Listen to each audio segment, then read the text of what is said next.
Air force की तैयारी करने वाले धुरंधरों, मैथ की सारी टेंशन खत्म, क्योंकि बलून मैथ्स वर्ड 3 आपकी प्रिपरेशन करा रहा है एयरफोर्स की ल्यूसेंट की बुक से, वो भी बिल्कुल free. Height and distance chapter पे हम लोग पहुंच गए हैं। हाइट एंड डिस्टेंस का जो कॉन्सेप्ट है वो हमने आपको पिछले क्लास में दिया था और आज से स्टार्ट करना है क्वेश्चन लगाना। तो देखिए पहला क्वेश्चन, एक मीनार के शीर्ष का उन्नयन कोण। भाई एक मीनार है तो मीनार धरातल पे होती है, आप ऐसे धरातल बनाइए और एक मीनार बनाइए, ठीक। उन्नयन कोण उसके पाद से, ये देखिए इसका आधार इसका पाद है, से 15√3 मीटर की दूरी पर। तो यहाँ से चले आइए आप लेफ्ट या राइट में, कितना दूर, 50√3 की दूरी पर आप आ गए। और यहाँ से इसके शीर्ष का उन्नयन कोण दिया है, कितना है, 60 डिग्री। तो मीनार की ऊंचाई ज्ञात कीजिए। मीनार की ऊंचाई को आप मान लेंगे h। और अब फिगर बनाने के बाद आप ट्रिग्नोमेट्री का यूज करेंगे इस h को पता लगाने के लिए। तो जो ऊपर वाले हैं साइन कॉस टेन, नीचे वाले भी ले सकते हैं, cot sec cosec, sine cos और टेन के फार्मूले ज़्यादा याद रहते हैं, मतलब वैल्यूज ज़्यादा अच्छे से आप याद करते हैं।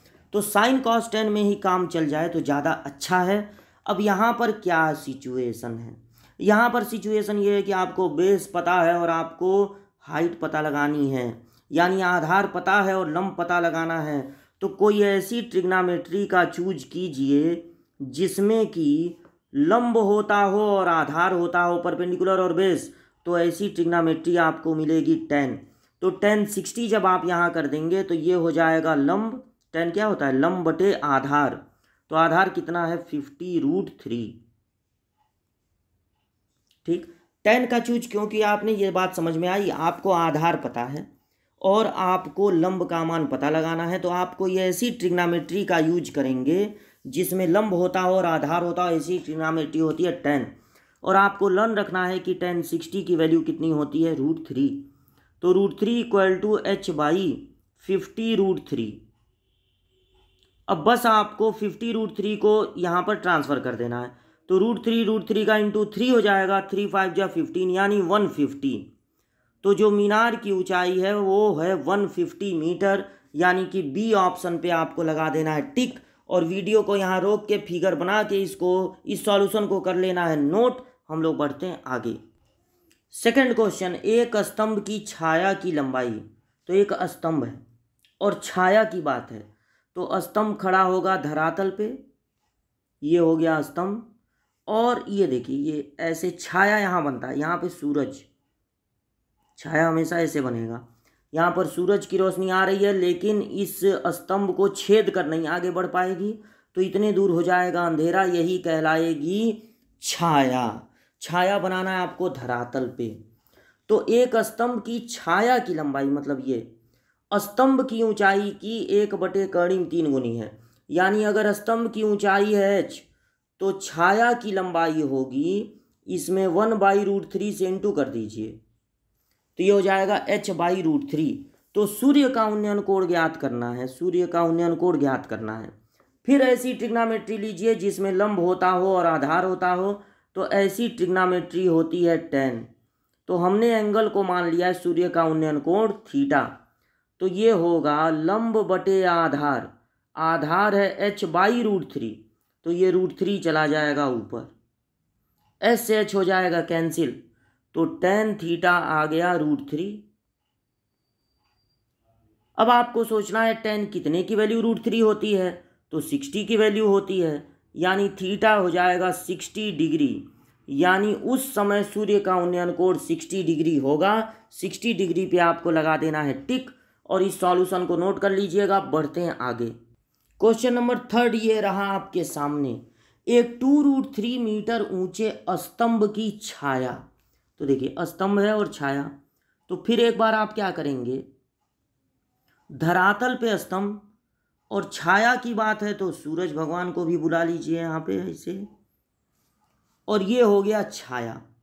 तो स्तंभ की ऊंचाई इस बार दी है 2√3 और छाया की लंबाई दिया है 2।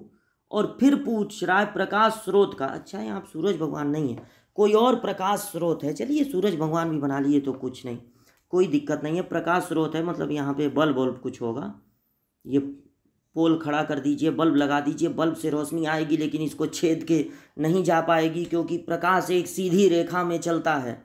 तो इतने दूर हो जाएगा अंधेरा और वही कहलाएगी इस स्तंभ की परछाई। तो एक बार फिर आपको यहाँ पर ले लेना चाहिए tan। अच्छा, इसको थीटा मान लीजिए ताकि उसको निकाला जाए। तो tan थीटा कितना होगा? tan थीटा होगा लंब यानी परपेंडिकुलर अपान बेस यानी आधार। तो 2 से 2 कट जाएगा। एक बार फिर tan थीटा की वैल्यू √3 है तो थीटा की वैल्यू कितनी हो जाएगी? 60 डिग्री। यहाँ भी आपको 60 डिग्री पे लगा देना है टिक। ठीक, बढ़ते हैं आगे। अब है सीढ़ी वाला क्वेश्चन। एक 30 मीटर लंबी सीढ़ी 15 मीटर ऊंची दीवार के सहारे इस तरह खड़ी है कि उसका ऊपरी सिरा दीवार के शीर्ष को स्पर्श कर रहा है, यानी कि धरातल, दीवार, सीढ़ी। और सीढ़ी ऐसे नहीं है कि दीवार इतना ऊंचा है सीढ़ी ऐसे लगाती है, सीढ़ी ऐसे लगाती है, सीढ़ी ऐसे ऐसे नहीं लगाना है भाई। क्वेश्चन में क्लियर किया है कि दीवार का जो ऊपरी सिरा एकदम उसको सीढ़ी छू रही है और 30 मीटर लंबी है सीढ़ी। इस पे बना दीजिए स्टेप, तभी हम चढ़ पाएंगे। तो ये हो गई सीढ़ी। तो 30 मीटर लंबी सीढ़ी 15 मीटर ऊंची दीवार के सहारे इस तरह से खड़ी है कि उसका ऊपरी सिरा दीवार के शीर्ष को स्पर्श कर रहा है। सीढ़ी भूमि तल से कितना कोण बना रही है? तो सीढ़ी दीवार से नहीं, दीवार से भी पूछा जा सकता है, लेकिन ये देखिए सीढ़ी भूमि तल से कितना कोण बना रही है आपको पता लगाना है। और इस बार tan काम आने वाला नहीं है क्योंकि इस बार बेस है नदारत, न दिया है न पूछा है। तो इस बार ऐसी ट्रिग्नोमेट्री लगानी होगी जिसमें लंब होता हो और कर्ण होता हो। तो ऐसी ट्रिग्नोमेट्री होती है साइन। साइन होता है लंब बटे कर्ण। तो 15 से जब ये कटेगा तो बचेगा 2 नीचे। तो साइन कितने की वैल्यू 1/2 होती है? आपको ये याद रखना है, 10th क्लास से आप याद रख रहे होंगे कि साइन 30 की वैल्यू होती है 1/2, यानी कि सीढ़ी जो है वो धरातल से कितने अंश का कोण बना रही है? 30 अंश का। क्वेश्चन नंबर 5 में उड़ाना है वायुयान, एरोप्लेन, और आप कर रहे हैं एयरफोर्स की तैयारी और आ गया वायुयान का क्वेश्चन। एक वायुयान क्षैतिज तल के साथ 30 अंश का कोण बनाते हुए जमीन से उड़ता हुआ 120 मीटर तक जाता है। तो ये देखिए जमीन बना दी है, जमीन से 30 अंश का कोण बनाते हुए एक वायुयान उड़ा और वो गया 150 मीटर गया। तो जमीन से वायुयान की ऊंचाई कितनी है? जमीन से वायुयान की ऊंचाई पूछी जा रही है। और एक बार फिर यहाँ पर क्या है? यहाँ पर है लंब और कर्ण का जिक्र। तो आपको यहाँ पर फिर एक बार ले लेना चाहिए साइन थीटा।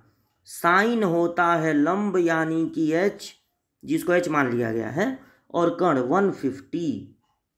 और साइन थीटा होता है, साइन 30 लेना था ना, चलिए अगले स्टेप में ले ले, यहीं पे 30 बना दें क्या? साइन 30, हाँ बन गया। साइन 30 की वैल्यू होती है 1/2। ये आपको लन रखना है। तो h/150। अब 2 से आप 150 को कैंसिल कर दिए, बचा 75। तो h की वैल्यू हो गई 75, 1 जा 75। बस 75 मीटर पे आपको टिक लगा देना है। वायुयान की ऊंचाई इतनी होगी। ये था क्वेश्चन नंबर 5, इसको कर लीजिए नोट और हम लोग पढ़ते हैं क्वेश्चन नंबर 6 की ओर। क्वेश्चन नंबर 6 है पतंग वाला। उस पतंग की डोरी की लंबाई क्या होगी जो क्षैतिज के साथ 30 अंश का कोण बनाते हुए 75 मीटर ऊंचाई पर उड़ रही है? तो ये देखिए हम लोग बना देते हैं धरातल और ये पतंग की डोर। पतंग बनाने की जरूरत नहीं है, पतंग की डोर बना दिए क्षैतिज के साथ, क्षैतिज यही ना है, क्षैतिज के साथ 30 अंश का कोण बनाते हुए पतंग की डोर, मतलब आप डोर को बांध दिए हैं कहीं पे और क्षैतिज के साथ ऐसे 30 अंश का कोण बना रही है, बनाते हुए 75 मीटर ऊंचाई, ये नहीं 75 होगा, डोर की लंबाई नहीं है 75 मीटर ऊंचाई पर उड़ रही है। तो उस पतंग की डोर की लंबाई कितनी होगी? तो इसको मान लीजिए x। और अब tan तो बहुत देर से हम लोगों से मिल ही नहीं रहा है, यहाँ पर फिर साइन 30 ही लगाना पड़ेगा क्योंकि साइन होता है लंब बटे कर्ण। तो साइन 30 का मान होता है 1/2, 75/x यहाँ पे हो गया ना, लंब बटे कर्ण। लंब बटे कर्ण होता है फार्मूला। क्रॉस मल्टीप्लाई से x की वैल्यू मिलेगी 75 2 जा 150, तो 150 मीटर। डी ऑप्शन सही है, इसी पे लगा दीजिएगा टिक और इस सॉल्यूशन को नोट कर दीजिएगा। छोटे छोटे एकदम क्वेश्चंस हैं, ज़्यादा टाइम नहीं लग रहा है इनको लगाने में। और बढ़ते हैं क्वेश्चन नंबर 7 की ओर। क्वेश्चन नंबर 7 भी है पतंग वाला क्वेश्चन। पतंग की डोरी 100 मीटर लंबी है। यदि डोरी एक सरल रेखा के रूप में हो, जिगजैग नहीं, एकदम सरल रेखा, स्ट्रेट एकदम तना हुआ, एवं भूतल के साथ थीटा कोण बना रही है और साइन थीटा 8/15, तो भूतल से पतंग की ऊंचाई कितनी है? पतंग की डोर कितनी लंबी है? 100 मीटर। इधर भी भरा हुआ है। तो देखिए ये हो गया धरातल और ये हो गया पतंग की डोर जो थीटा कोण बना रही है। थीटा क्वेश्चन में ही छपा है, थीटा कोण बना रही है और 100 मीटर लंबी अगर ये डोर है, 100 मीटर लंबी, तो भूतल से किस ऊंचाई पर उड़ रही है ये आपको पता लगाना है। और साइन थीटा की वैल्यू यहाँ पे दे दिया 8/15। साइन थीटा अगर दिया है 8/15,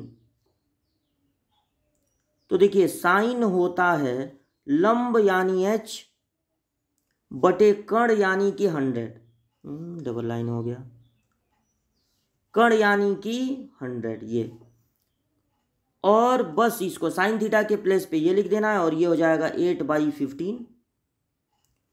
तो 5 3 जा 15 और 5 2 जा 10, यानी h हो जाएगा 160/3, 8 2 जा 16, 160/3 हो गया। तो 160/3 का मतलब हो जाएगा 153। अगर इसको आप उसमें मिक्स्ड में चेंज करें तो 153 होल 1/3 मीटर, यही हो जाएगा आंसर। और इस सॉल्यूशन को कर लीजिएगा नोट। बढ़ते हैं आगे क्वेश्चन नंबर 8 की ओर। तो क्वेश्चन नंबर 8 क्या है देखा जाए।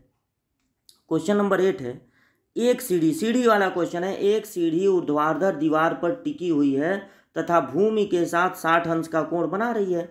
तो सीढ़ी दीवार से टिकी है, 60 अंश का कोण बना रही है। सीढ़ी का निचला सिरा दीवार से 5 मीटर की दूरी पर है, तो सीढ़ी की लंबाई कितनी होगी भूमि के साथ?